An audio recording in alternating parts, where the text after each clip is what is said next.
What a situation between Indiana and Purdue, two arch rivals. Winner goes to a bowl. The loser, in all likelihood, will stay home. That's the backdrop this weekend. Indiana coach Tom Allen joining us now from our studio in Bloomington. Coach, I know it's a little bit nerve-wracking from your point of view, but what does it mean in terms of the interest within the state for this game to carry as much meaning as it does this year?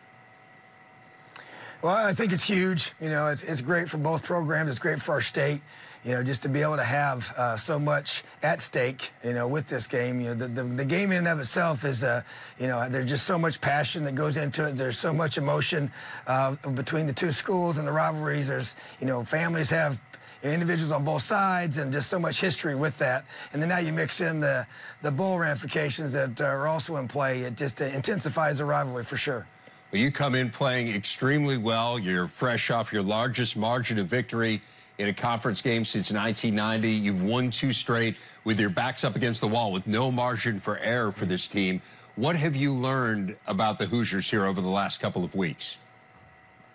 Oh, I would say just the resiliency of our team, the toughness, the grit, all the things that I believed we had internally. But when your back's against the wall and you don't have any choice but to come out swinging, our guys responded in the right way. So we're just really proud of them. You know, we were able to play well last week and just kind of continue to develop as a program and grow as a team. So just really proud of our seniors. But at the same time, you know, the ability to finish is really going to be the defining moment for this class of guys and this group of individuals that we have on our team right now. So it's been a positive direction that we're going right now, but we have to finish. Coach, 5 games against ranked teams, tied for the most in the nation. You've had some very narrow defeats along the way. What did you need to do to keep this team engaged and focused as you started 0-6 in the league? Yeah, it was challenging just because of we've been, as you said, so close against such quality opponents week after week after week and falling short and the discouragement that comes along with that. And so to me, it was just a matter of just appealing to what I felt in my heart each week that they needed. And you pray for wisdom to be able to know how to address it because it's hard sometimes. But at the same time, I believed in this team.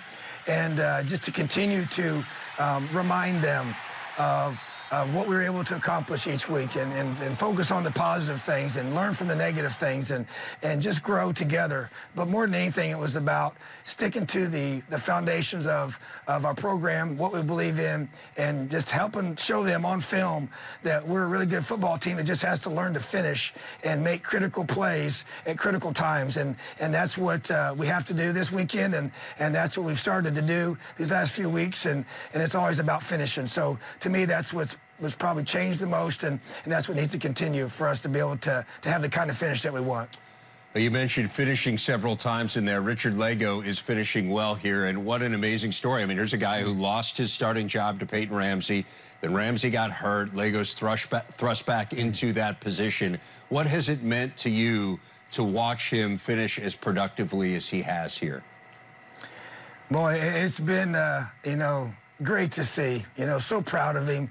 But it's everything I said, you know, even when it happened. I knew he had such character, and there was so much to him. He'd grown so much. You know, I hated it for him that it worked out the way it did in the beginning of the season, but I reminded him he was going to be, needed to be ready when called upon. And when Peyton went down, you know, he rose up and he hasn't looked back. And so you're still trying to get Peyton back to complete health, but Richard's played really, really well, and he's earned the right to be out there now.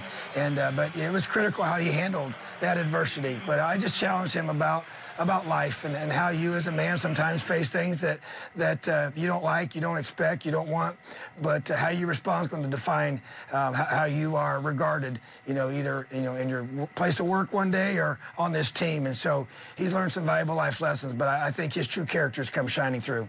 Let's go to the other side of the ball, Coach. You guys have been so good defensively. What's the biggest challenge against this Purdue offense this week?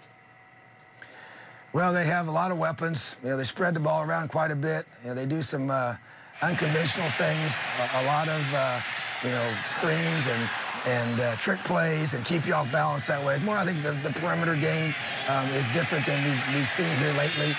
But Coach Brom is an excellent offensive coach. He's an excellent coach, period, but does a great job schematically. So they'll put you in conflict and in binds, and they have the skill on the perimeter and in the backfield and at quarterback to make you pay if you're not in the right position. So they'll do a very, very good job of preparing for this game, and we'll have our hands full for sure defensively. As you watch this Purdue team compared to where they were a year ago when you were preparing for them, where have you seen the biggest improvement? Well, as the head coach now, looking at the collective, the whole team, it's their defense that really sticks out to me. Vastly improved.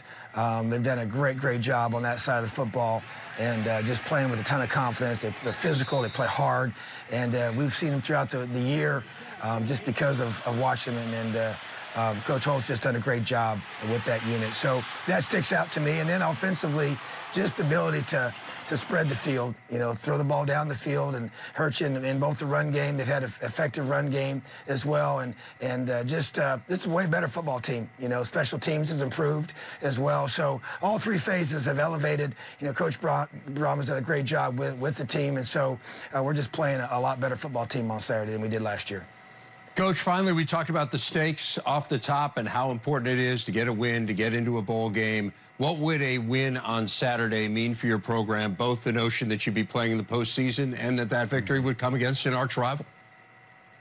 Well, both things would be huge for our program. We put a premium on, being at our very, very best when it counts the most. And this is obviously a situation that there's a lot at stake.